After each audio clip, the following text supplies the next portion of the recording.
Hey everybody out there, Chris and Mike here, and welcome back to another Dark Avenger Comic Book review with a very familiar 8 episodes left until 200. Yeah, I chose that, and I believe went under your foot. No, it did not. It's not in my foot. It's all the way over there. Oh, well, we'll leave it there. It'll be lucky there. For those of you that were around before 100, I believe we used an 8-ball for the last time. Yeah. I don't remember. I'm getting old. So anyway, got a lot of books this week. They were released the first week of July, July 3rd, 2013. Not too much news. I've been away from the news feed the past couple of days. It's been a very busy week. Comics Point 3, there was nothing to discuss this week, so there was no Comics Point 3. Outside the pages, I have bits and pieces from here, there, and everywhere that hopefully at some point, once I get a full-fledged ending part down, or I'll just do an ending part that sums up everything and delete all the other parts. Outside the pages will come back. Comic Book Corner's coming back soon. Lots of things coming back soon. Realize our videos are late on Dark Avenger Inc. That's due to the heavy pile of books from last week. We just did 2 days ago, I believe. Yeah, it was 2 days ago. 2 days ago, the previous week's comic book review, because I had just finished reading those books. So I'm probably going to do some in-depth reviews of those books, Speed Force review on the rest that haven't been reviewed on Ink, and then go right into these books towards the middle of the week. We'll see how that goes. But tonight is the comic book review. So tonight we do the comic review. On time. And we're going to start off on time for the first time in 2 weeks. Yes. Or 3 weeks. 2 or 3 weeks. I think 2 weeks. Whatever. Yeah. I'm bringing this up for a reason. Garfield number 15. Now, I've been buying Garfield. I said this on the Comic Haul Friday video yesterday. I'm going to say it again. I buy Garfield to read this Garfield. And recently, in the past couple of issues, I've been getting Garfield that way, and then I'm getting a secondary story with a different artist. God, I hate the second one. And the secondary artists are horrible. It's like fan art. And if you're going to have a fan art section, that's fine, but don't make me pay $3.99 for an entire full-blown, the rest of this book is all the Garfield story and a preview of Hero Bear, which is a nice book. This is a nice book. Where? No. Oh. This is actually a nice book. I actually had the pleasure of reading this book digitally. I would definitely recommend Hero Bear for your kids. Anyway, this has been going on for several issues now, and this is the very first Garfield issue in the 15-issue run thus far that does not have the original artist of Garfield doing the cover. I'm giving this book one more issue. This has been going on for several months now. If by the next month first of all, if the secondary stories continue to dominate the covers, and I'm just done.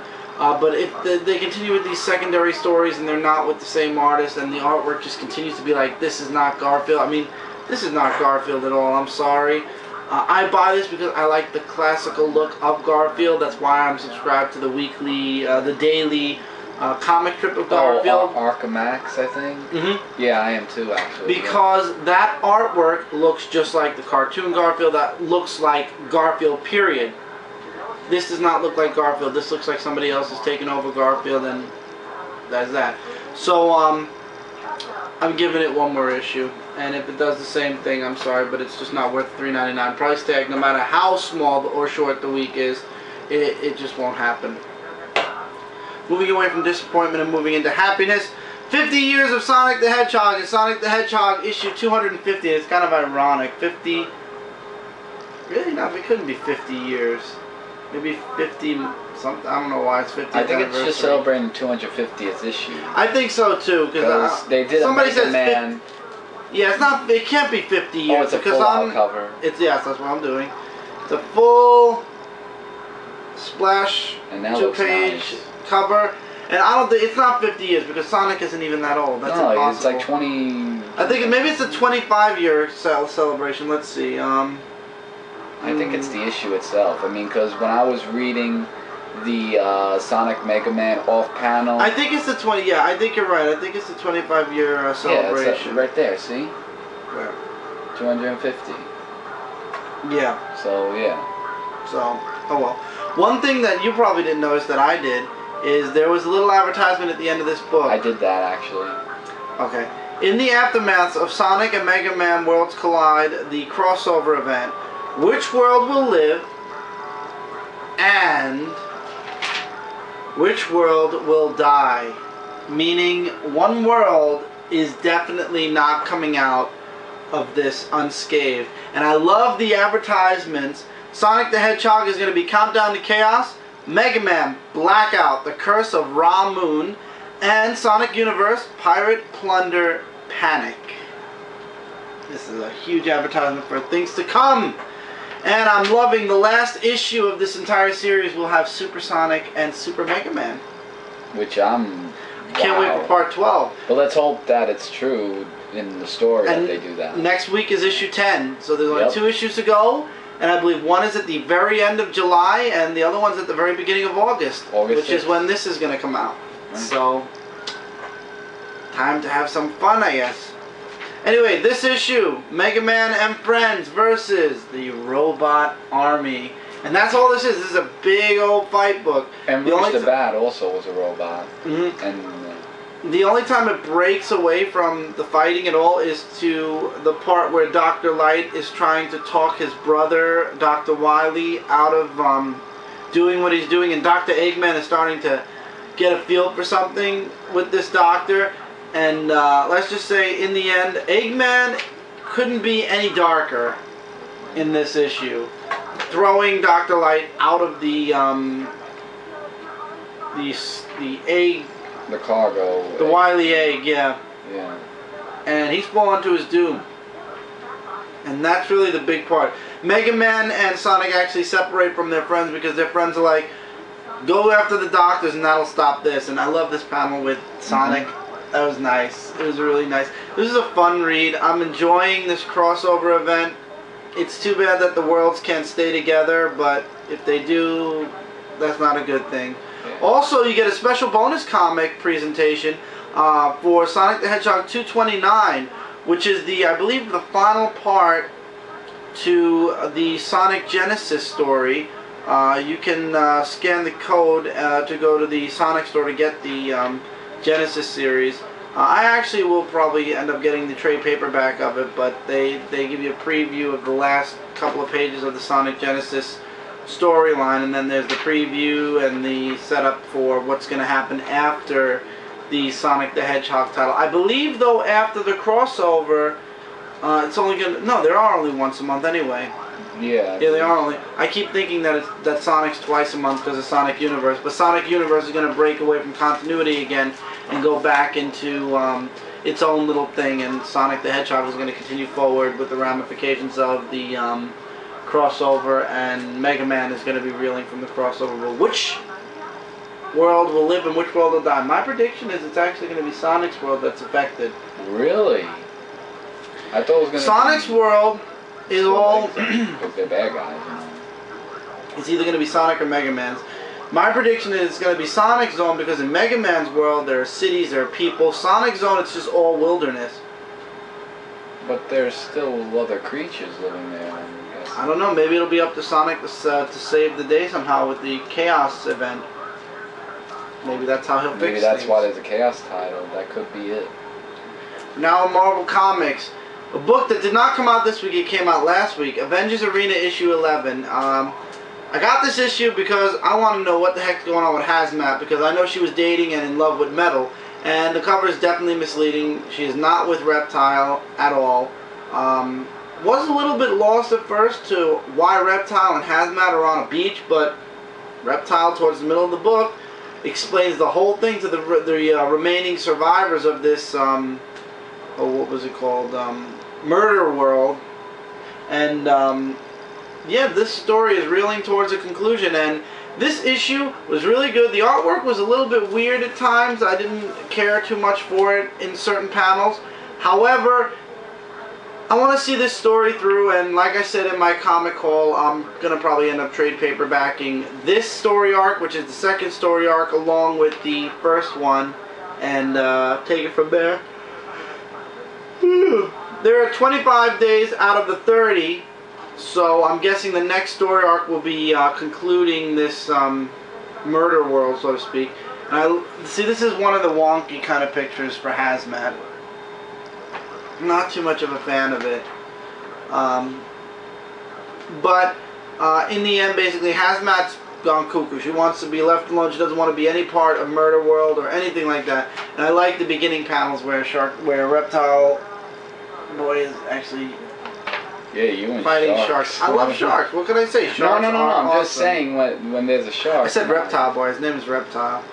But anyway, it was good. And basically, towards the end, at the end of this issue, Hazmat snaps out of it, and she's like, "You know what? We're all gonna die anyway. So let's go die trying at least." So Hazmat's not going to stay on the beach anymore. Past 2 weeks, her and Reptile were missing, and everybody thought they had died. But apparently Reptile and Hazmat are very much alive. And there was a preview for the next issue already, and turns out somebody that is not alive is coming back to life, possibly. So that's going to be interesting to see. I'll be sticking around for Avengers Arena. Let's see where this goes. Let's venture forward. I liked it enough to say, you know, I shouldn't have dropped it at issue 1. But back then, there were so many Marvel Now titles. It wasn't like I had really much of a choice. I did have to cut certain books. So this just happened to be the book I cut. Alright, X-Men Legacy, issue number 13. I've read it, and it seems to be Going down again? going down again. A little bit. When are you going to give up on this book? I'll explain in this part. First of all, it talks about how this person is talking about, you know, David Hall, like, everything that's happening, it's all because of David Haller's fault. I thought you were going to say David Hasselhoff. You know, all this and that, and we get introduced to this new character, which is Pete Wisdom, who is walking into a bar, and we meet these people, and some I'm not familiar with unless you're familiar with them. The only person I'm familiar with is Psylocke, who's in there.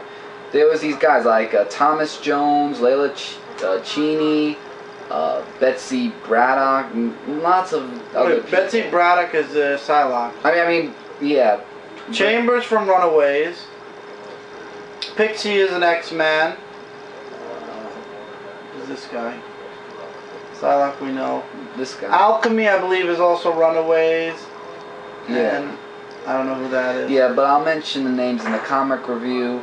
And Legion's like saying, you know, that, like, he's chasing after his father's dream, you know, of what he wanted. And then David Wisdom's saying, like, we're not going to let anybody work with you because we don't trust you because of the whole Mind Legion, what happened. Because they don't know that he's on the good side. But I didn't like Pete Wisdom. I mean, he was just this mean person. And as the issues continue, we see Ruth, who comes in, and she tries to talk sense into Pete Wisdom, saying that you have to understand he's alone and he needs all the help that he needs, like, you know, to try and understand him. And after all that was going on, you know, there's a whole big fight scene where people find Pete Wisdom, and the ending doesn't look so good for Legion. And if you want to know what happens, I'll say in my in-depth comic review. Actually, one thing I do want to show off that's not part of the book at all. But it's really just going Infinity downhill. is coming. But now I know why you want to get at least the next issue, because you want to know the ending. That also. But I don't know. I mean, the artwork was good, but the story, I mean, it's not because of the characters, because it gave you a little description about it, but this issue was like kind of, I don't boring. know. It was boring a little, but okay in a way, but it's going like up from last issue to going, if it goes down now, I'm going to drop it, but. Okay, so we'll see in the next issue then if Michael finally decides to drop X-Men Legacy. I don't know if they're still reading it, but if you guys are reading it, then let me know what you think. Venom number 37. Katie is finally starting to ask questions about Venom. So it looks like she's not just his friend anymore. Now she wants to start doing reports on him. So Venom's starting to question her loyalty towards him, while also chasing around the scum of Philadelphia trying to find Lord Ogre. And then he finds out that there was a hit put out on him by Lord Ogre. And there's this bootleg Avenger team going after him, Lord Deathstrike going after him, Constrictor goes after him. And yeah, he has to play it safe now. And he does confront Katie about, you know, doing stories about him. And she's like, what would you rather me do? Would you rather some other reporter do it, or somebody you trust, which is me? And he's like, so you're loyal to me? And she's like, if I wanted to know what your secret identity is and all that stuff, I could have known by now. So basically, in the end, Venom says, oh, what was it?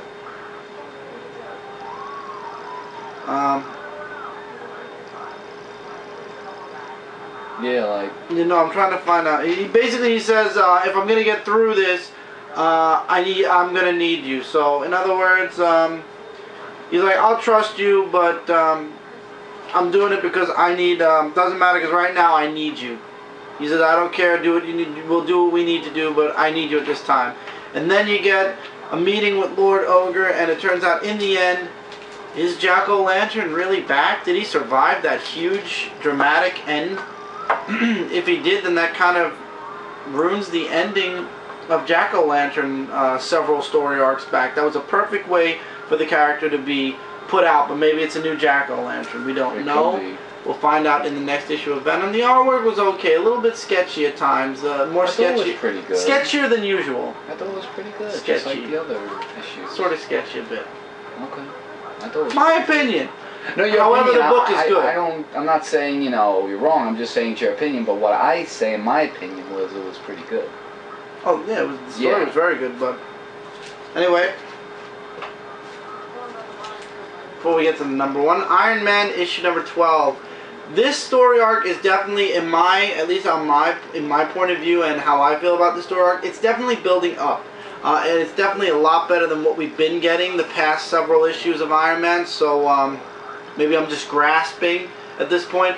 But we go back in time and we go to the point where Tony Stark's dad actually makes that video with 451, and then what happens after. Basically, it's Tony Stark, Nessa, the Bear, everybody. Basically the Stark 7 or whatever they were. Oh yeah. Go back to Area 52. And this time, Howard Stark, that's it.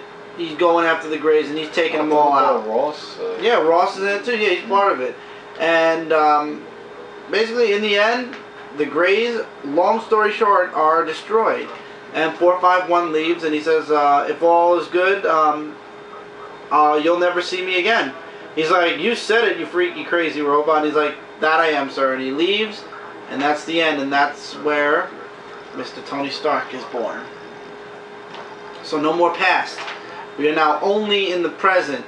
And this was actually part of a preview page. But in the end, there is a machine or something that was made for Tony Stark specifically. And it's an exoskeleton. I love how 451 is like... didn't you ever wonder why you were obsessed with exoskeletons? Almost as if it was nagging away at your subconscious. And he's like, I have something here for you. What was it? What did he say exactly? He's like, I only need two things to get these, what was he looking for exactly? A certain weapon. I only need two more things for this weapon to work. And of course, Tony Stark said the Voldy store and the Heart of the Voldy and myself, right? And it turns out it's to pilot this. To be continued in the next issue. Things are looking really interesting for Iron Man. So yes, the several years back story arc is done. So I would consider the first chapter of this story done. However, we are going to be continuing in the Secret Origin of Tony Stark, but I believe if this was going to be trade paperbacked off, this would be the end of the first part. The first trade paperback with the Secret Origin of Tony Stark. Moving now on to the rest of the story arc being present day. And this is looking really good. It was a really interesting retelling of the beginning of time with Tony Stark. We'll see where present day follows through with it. So, it's a story arc. It's a comic I leave up to you guys each and every week. But I'm enjoying it. I don't regret dropping it when I did, because things were really flipped upside down with Iron Man. But I feel like things are finally somehow getting back on track. Like Wolverine, it doesn't exactly feel like Iron Man, but at the same time, this is the way it is right now. There was also something else in here about a great threat to Earth, and I think after this story arc kind of explains why Tony Stark joins the Guardians of the Galaxy, because Tony Stark is learning from 451 that the galaxy is going after Earth, and Earth is still very young and very fragile and the easiest target out there at times. So 451 is trying to prevent anything from hurting or destroying the Earth. Why, we don't know yet. So Tony Stark is learning all this, and I think this is why Tony Stark finally decides, even though he is part of the Guardians of the Galaxy already, but this is one of the reasons why Tony Stark is out in space right now, to prevent anything from space from threatening the Earth. And this is probably what's going to lead into Infinity, let's be honest here. After Infinity, we'll see if Tony Stark and Iron Man, the series, will be Earthbound again. So we have one #1 this week from Marvel, and that is Avengers AI #1. And my God, after so long and only one Avengers title, I think I finally found an Avengers title that I'm probably going to enjoy. Oh wow. Reeling out of the events of Age of Ultron, Hank Pym, there was a message. Apparently some of the AI went rogue, so to speak. And I love this new person, Division Chief Chang, or her name is Monica Chang, is now the Division Chief for any artificial intelligence. She's the Division Chief for S.H.I.E.L.D.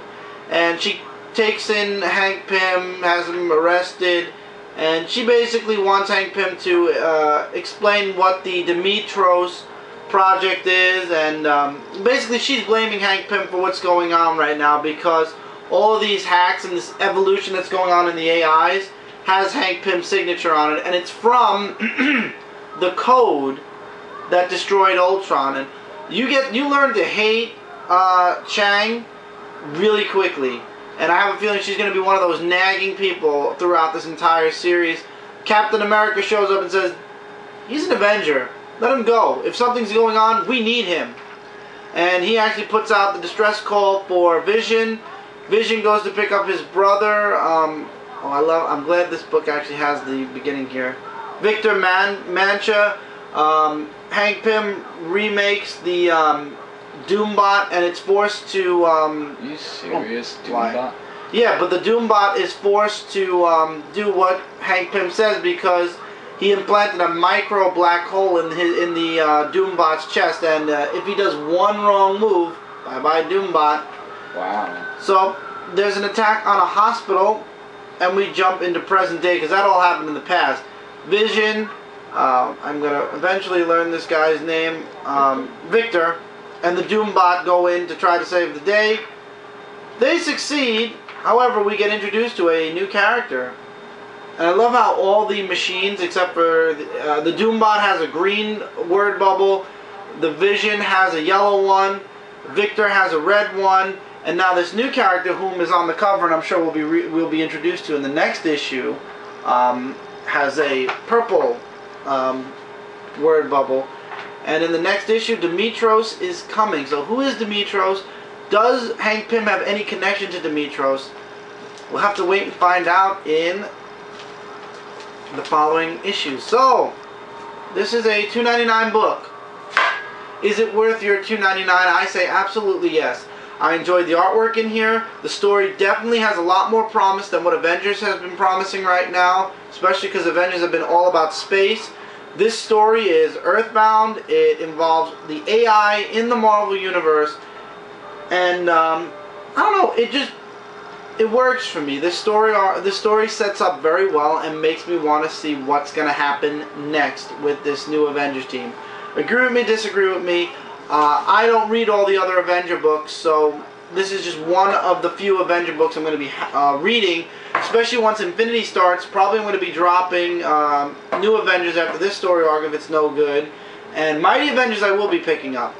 However, I love Luke Cage, and he was an awesome Avenger. It's going to be great to see him come back in an Avenger book.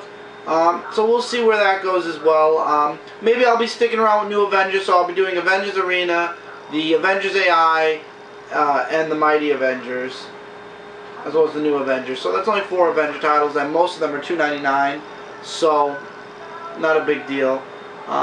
Avengers Arena is a $2.99 book. This is a I believe Avengers Arena is a $2.99 book. I have to check now. Yes, it is. It's a $2.99 book. This is a $2.99 book. New Avengers is a $3.99 book, and I believe Mighty Avengers is also going to be a $3.99 book, but they're thicker. So definitely something I would recommend you guys give a check out. For the first issue, it was really good. And with that, we're going to go into our commercial break. We're going to come back and finish off this week with DC Comics once again, which I have more books for DC Comics. There's a couple of number ones. No, there's one number one in here and a couple of continuations. Big stuff, so stay tuned. We'll be right back after this commercial break.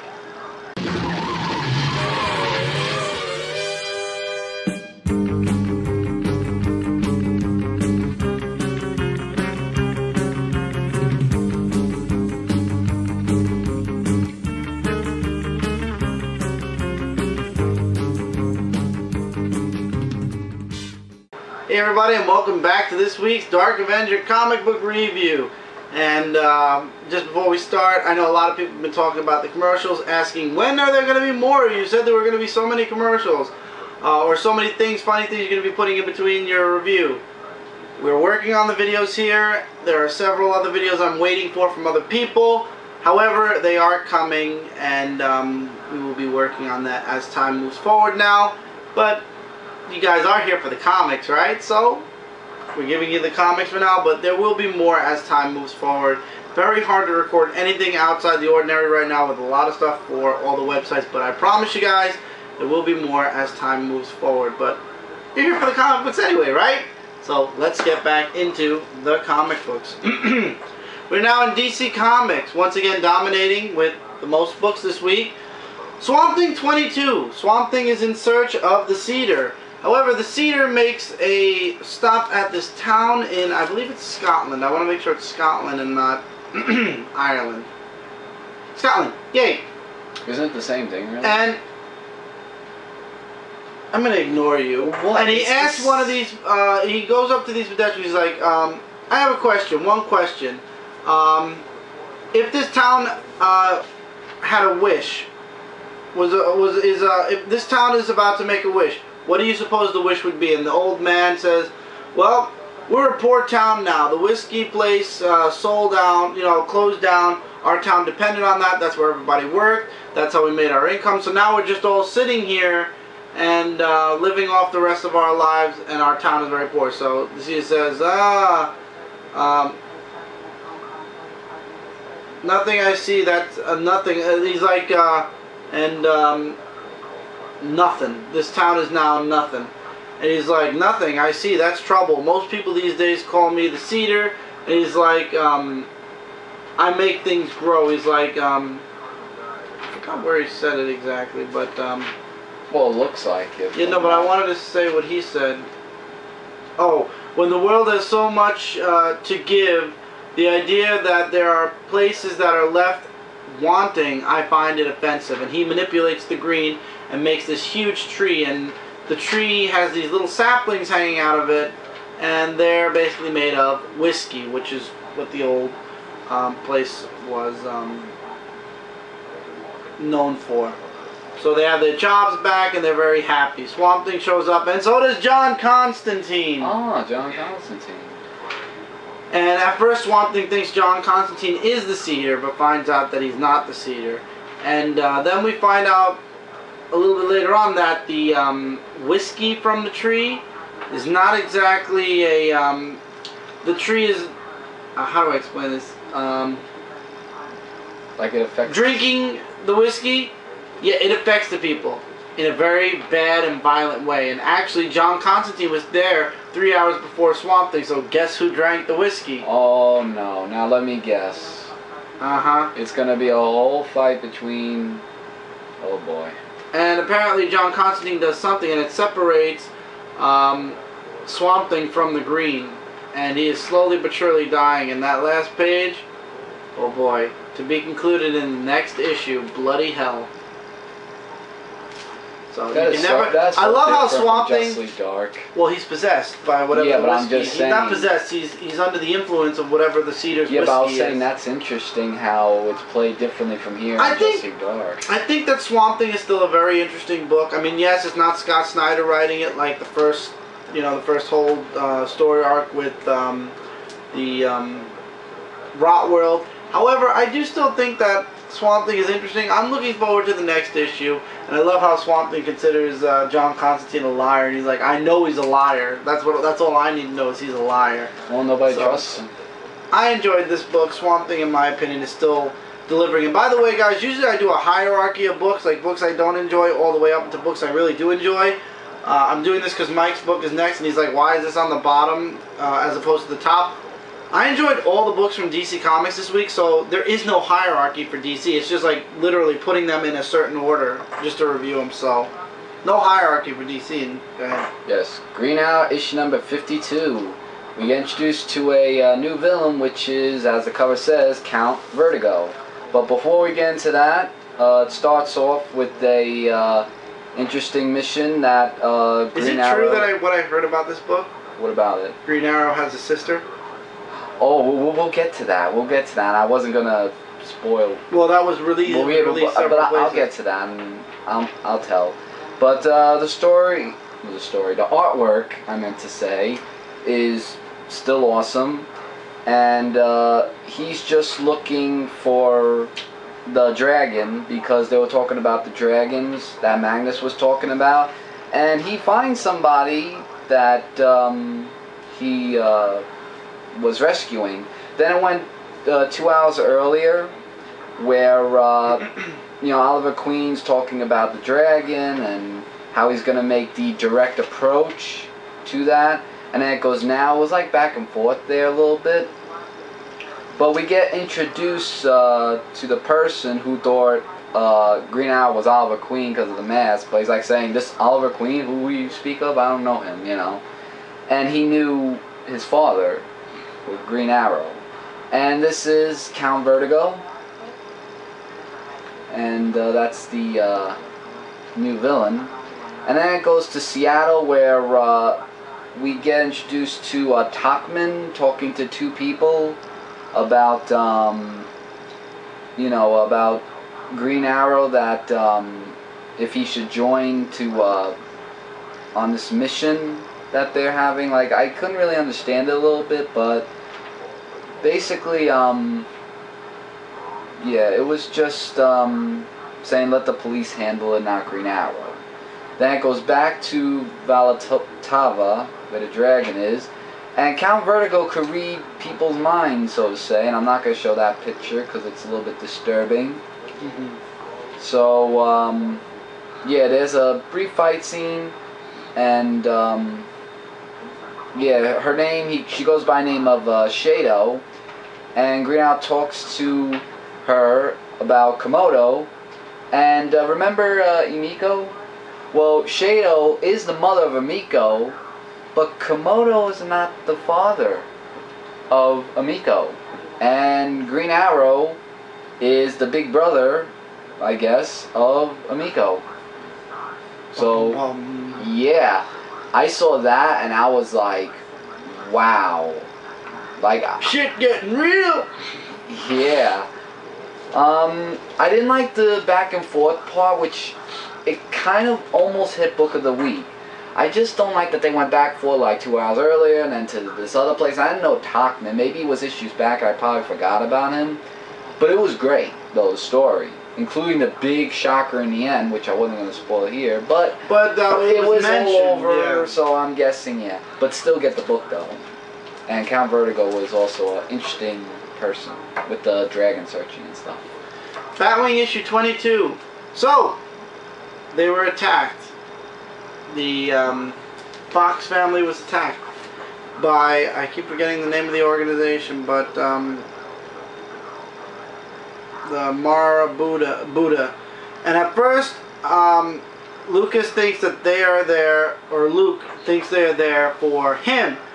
Lo and behold, though, they're not there for Luke because they don't know Luke is Batwing. They're there for his father, Lucas. Why? Because it goes 3 days into the past, where, remember, 2 issues back, where Batwing said that the mine that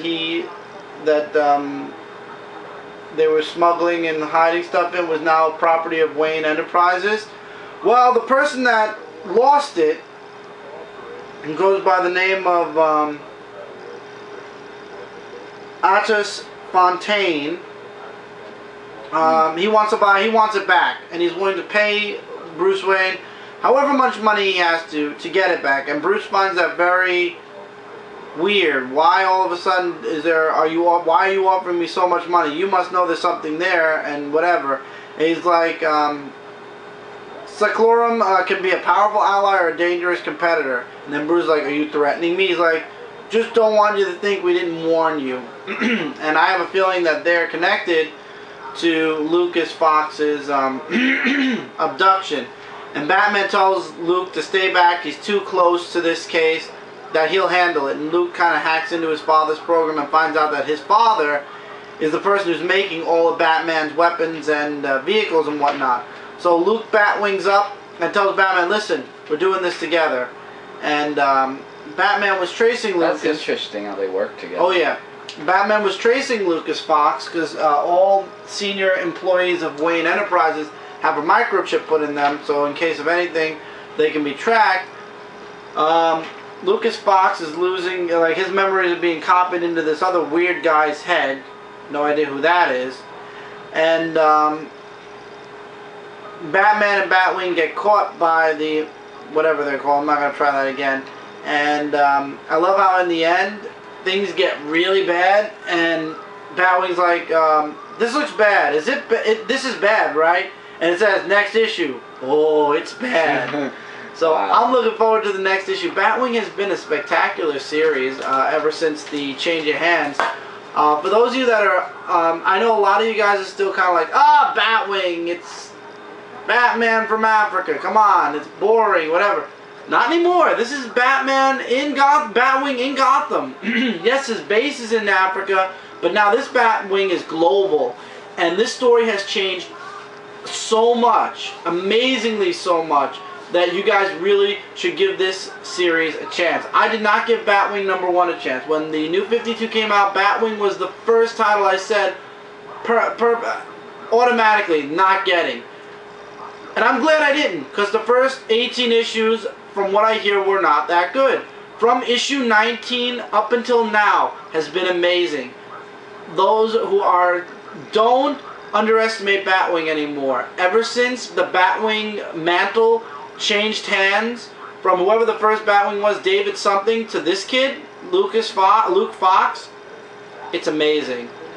Definitely something to check out. The story has gotten so much better. Artwork is really good too. Don't pass this up, my words. Go back to issue 8 and 20, where Luke Fox is already Batwing. Don't go to 19, because 19 is where David quits, and we find out who the new Batwing is going to be. But we don't get the full new Batwing until issue 20. So if you want to try something, try issue 20. You won't regret it. He was also an all-star Western from the last comic review I did as well. So I'm just saying, you guys won't regret reading Batwing. Earth 2 #14. Finally! Finally, we're done with all these stupid origin stories. Yes, we needed them, but my God, so many. So, we're back to the original Justice Society, or pre-Justice Society. So, Steppenwolf is attacking. Green Lantern, Flash, and Dr. Fate decide, hey, we're going to beat the Earth Army to, where did they go? I forgot where they headed to, but, the Dahirians Island.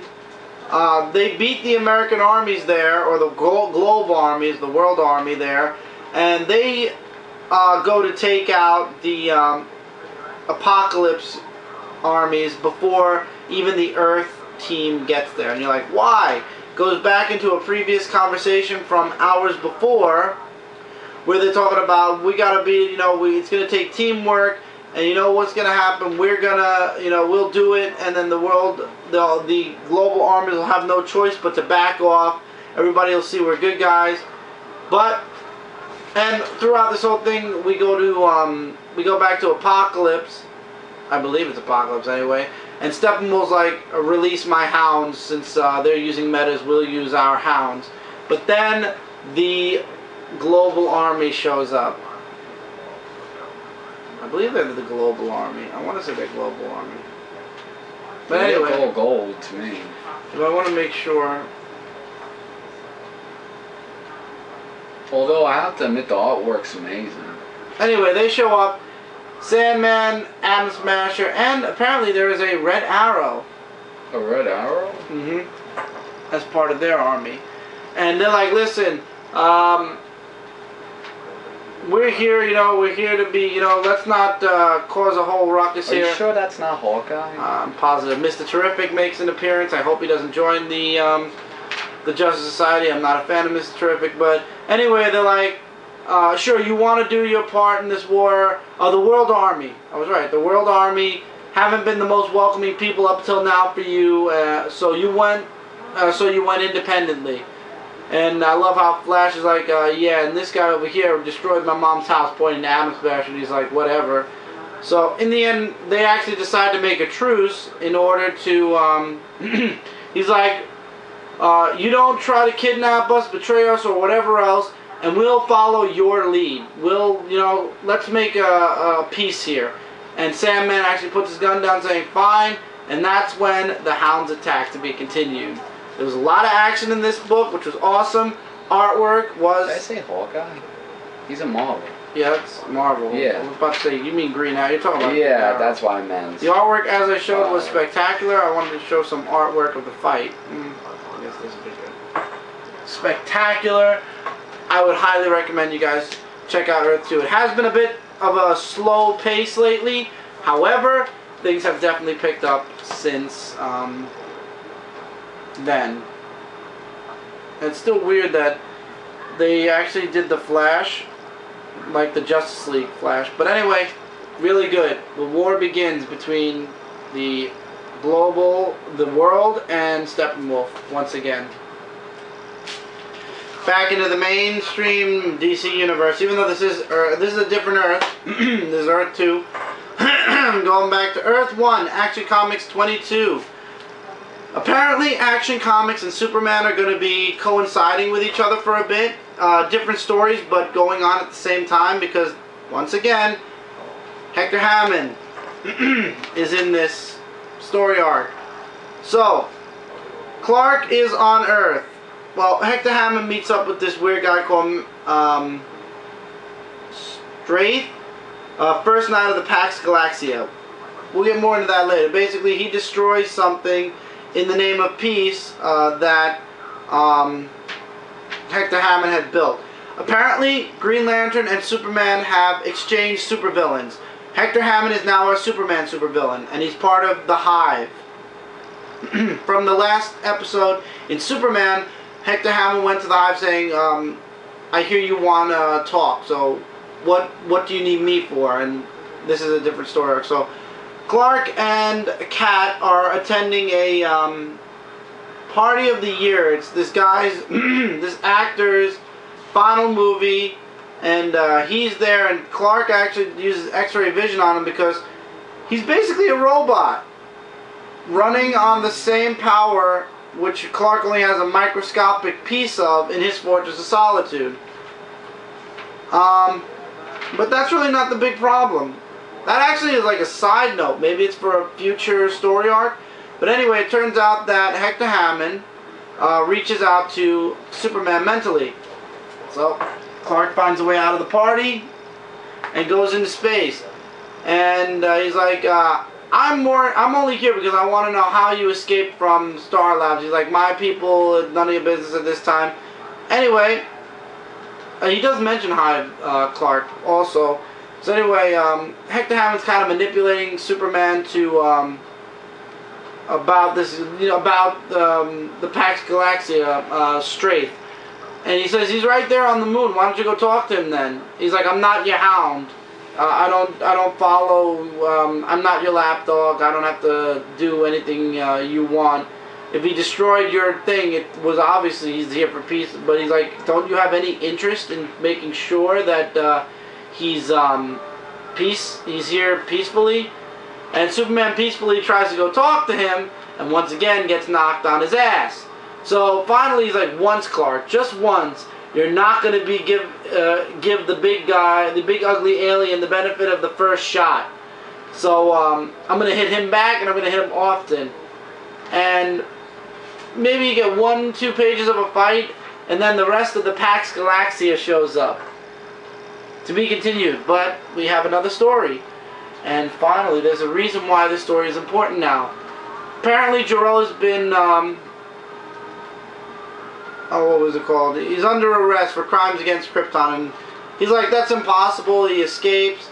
And I thought this was General Zod, really did, at first. Turns out there's this machine called the Sensory Harmonic Resonator, and only Jor-El can use it. So that's why Jor-El's under arrest. This guy wants him. Laura shows up and saves Jor-El. And Jor-El thinks Laura hates him, and it's not true at all. And I guess this is kind of the development of their relationship. Like, this is how they develop into, falling in love with each other and whatnot. The reason this story, finally, I think I'm going to be reading this all the way through till the end. The last statement. I've never been more sure of anything in my life. What I'm doing is right. For Krypton, for its lost billions, for the Eradicator. And it shows you his ring. Oh. So finally, I made mention of this a while back. Where is the Eradicator in the DC Universe? The backup story with Krypton finally mentions the Eradicator. So for the first time since the New 52, the Eradicator has finally been announced. And I'm interested in seeing where this story arc all of a sudden is going. So an awesome backup story, bringing the Eradicator into the current day New 52. And the first story was really good as well. Looking forward to seeing Superman versus the Pax Galaxia and what they exactly want in Earth's space sector. Speaking of space sectors, though, Green Lantern 22, Green Lantern versus Larfleeze. It's the Lantern Corps versus Larfleeze and his constructs, and that's throughout most of the book. And of course, though, one of the Green Lanterns is still in the side. Oh, before that, Green Lanterns get a bit of assistance from a Star Sapphire. I don't know her name, and Saint Walker. And we all know what Blue Lanterns do to Green Lantern rings. It boosts them up. So the Green Lanterns finally are able to fight back harder against Larfleeze. But all of a sudden, everything goes out. The Green Lanterns can't use their rings. The Blue Lanterns can't use their rings. The Star Sapphire loses her rings charge. And Larfleeze's constructs are gone. And they're trying to figure out what the hell's going on. And then finally, out of nowhere, things just start up again. And everybody's in shock. They're like, whoa, what's going on? And unfortunately for the poor Star Sapphire, she doesn't make it out. And the ring finds Prixima no Ange. Anyway, the woman in the science cells that the other Green Lantern's in love with. And she tricks him to release her because he's in love with her. Stupid fool. She kills him, who didn't see that coming, and escapes Oa. While back where the Green Lanterns are, they're finally winning against the constructs. And actually, Hal Jordan comes up with a plan to trick Larfleeze. And Larfleeze actually splits up his constructs. One construct to chase after treasures that Hal Jordan tricks Larfleeze into believing we're leaving the planet. And the others against the Green Lanterns. The Green Lanterns make quick work of Larfleeze. Larfleeze and his lantern constructs escape. And they find out about the escaped prisoner. Next issue, Hal goes solo. There was a death. There were 3 deaths. There was the death of the Green Lantern recruit in the last issue.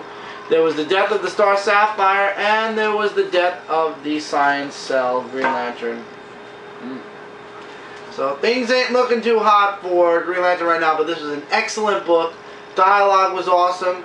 The fight was awesome. The scene where the woman got the Star Sapphire ring and fled the planet was kind of, you knew that was going to happen, especially because she's going to play a role in the future future story arcs with Green Lantern. However, this is awesome. The Lantern powers are starting to flux. What's going on? We're going to find out soon enough. This was definitely an awesome read. Really enjoyed this book this week. And now we go into the top 2 books from DC Comics this week. One is Michael's that he reviews. I read it also and it was amazing. And one is mine, and actually it's more of a #1 than a, well, it's a huge book, so let's go with Flat out book of the week, Trinity of Sin, The Fam Stranger, issue number 10. This comic was amazing. I'm, no lie. I mean, it starts off where the Fam Stranger has to go up to the stairs of heaven, from what we saw from last issue, with the dog. That's his guider. And they're just talking about Philip Stark, when they're going upstairs, how he became the Sin Eater, and basically all of that. And we meet up with the character who's in this, which is, what was his name? Zorro. Yeah.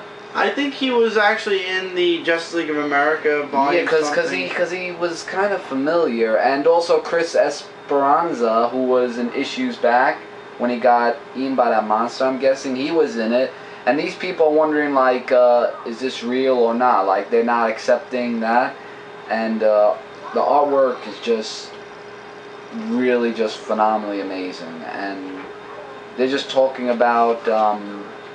All that, and we meet up with Philip Stark, who is not actually Philip Stark.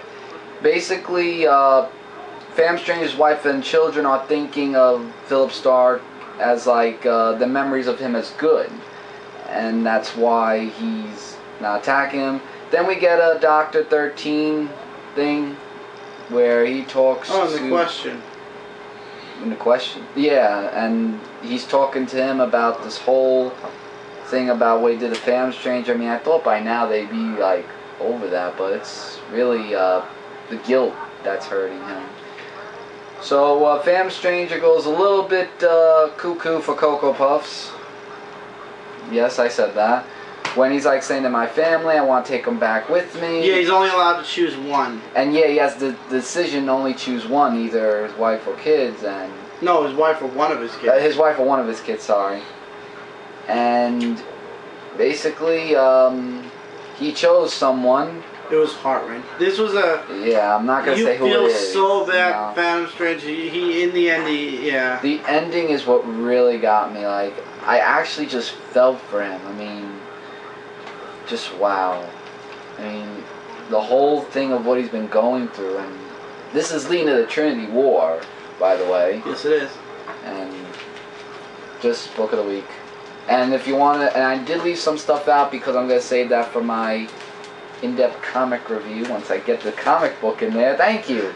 Fam Stranger, book of the week. Check it out. It is awesome. It's leading to Trinity War, and yeah. And yeah, could you just go behind the camera and push the button really quick? Oh, right. And while Mike goes behind the camera and pushes button, let me introduce the next book I will be reviewing, and that is Trinity of Sin, Pandora. #1. Probably have to cut the beginning of that. Mike had to push the button. We only had a minute left.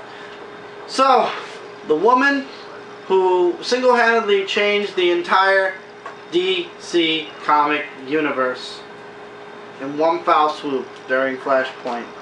I want to know more about who she is and why she is and where she is and why, just who this person is. 'Cause we didn't get that. We got a preview of who she was a long time back in the beginning of the New 52. Finally, we have the preview plus the entire comic book. $2.99, worth the price. We go back to 8000 BCE. Before Christ. E? I don't know. I forgot anyway, what E stood for. Pandora finds the skull, the golden skull, which it was mentioned somewhere else. But anyway, she releases the sins, the 7 sins, pride, gluttony, greed, sloth, wrath, and lust, and envy. 1, 2, 3, 4, 5, 6, 7. Yes. And she's actually brought in front of the council and tried, and she is tried as part of the Trinity of Sin. One was Phantom Stranger, one was the Question, and one was her, I believe. Those are the that's the Trinity of Sin. So she is what was the word I'm looking for? What was it? She was condemned to live out, to wander the world of sin, eternally undead, to witness the ruination that she brought forth and feel it with every whole of her being. So she's sent back then to Earth, and she's immortal now. She can't be killed, etc. And she lives throughout time, and she goes throughout time seeing all of the sins and what they're doing to the human race. And then finally she decides to fight back, and she can't. She cannot fight back. So instead, she chooses to, instead of being helpless, she decides that, what was it? That she's going to fight back. Like that, if she can't be, what was it? If the world grows rampant with sin, I tried to lend my counsel. All too often my pleas fell on deaf ears, but never abandoned hope. In time I realized I could not teach the mortals to resist the temptation, but if I could not teach, perhaps I could learn. And she learns how to make nature her ally, the binding of spirits. She goes to Nepal, which she submitted gentle wisdom of healers, and they gifted her with magic. And then the world continued to fall to corruption, etc., etc. And then finally, she's getting closer and closer to present day, continuing to on her skills, learn to fight. She learned to defy the limits of the physical world. She learned to move fast. She learned how to strike in the spirit world. And then we jump into 2013. So now we are in present day new DCU comics. And she gets a bunch of weapons. And she has all these new weapons. And finally, she starts to fight back against the sins. And finally, one of the men, or the gods from the council, and this is pre what happens in the Shazam backup story. So the Shazam backup story actually has a connection to the Trinity also.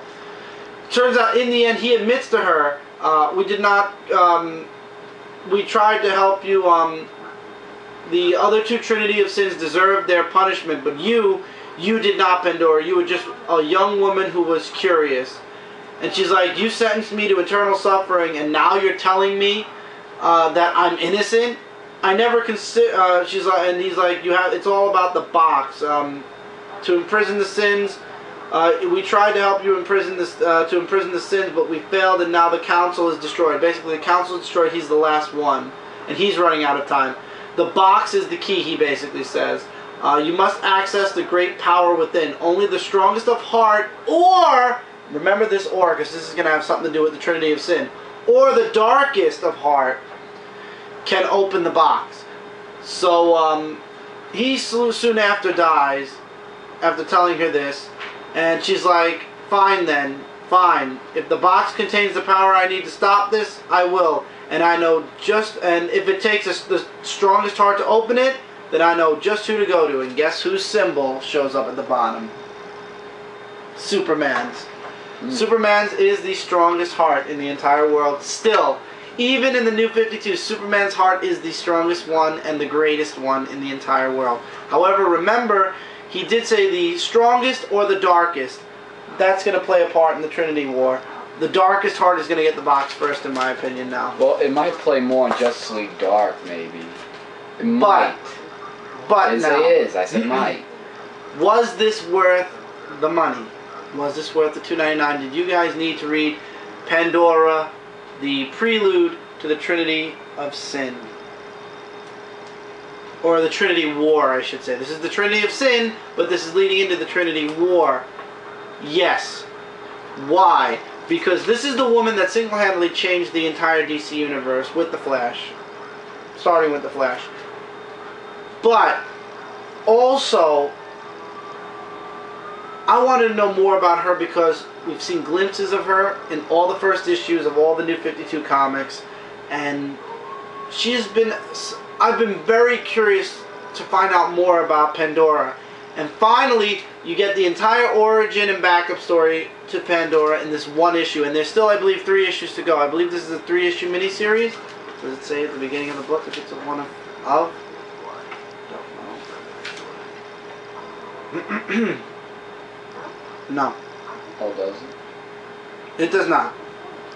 But this is basically a mini-series connected to the Trinity War. This is the prelude. This was also a prelude to Trinity War. I'll be sticking with this mini-series all the way through the Trinity War because this was an interesting read. I enjoyed it, and I was ready to hate Pandora. She's the reason why. She's like, to end her curse, she must take on the entire DCU. So, I was ready to hate Pandora, but after this, the character is very interesting, and I definitely will be sticking around for the rest of this miniseries. I really enjoyed this #1. With that, we're done. Alright, so see you later, guys. Long episode, even though it was a very short list of comic books. So, let's run through this short list of comic books. Pop my ears first. Trinity of Sin Pandora #1. Definitely something I'd recommend you guys check out, see if you like it. The Phantom Stranger issue 10, spectacular. Book of the week, excellent. From Michael. Book of the week for me would have to be, I think, Pandora.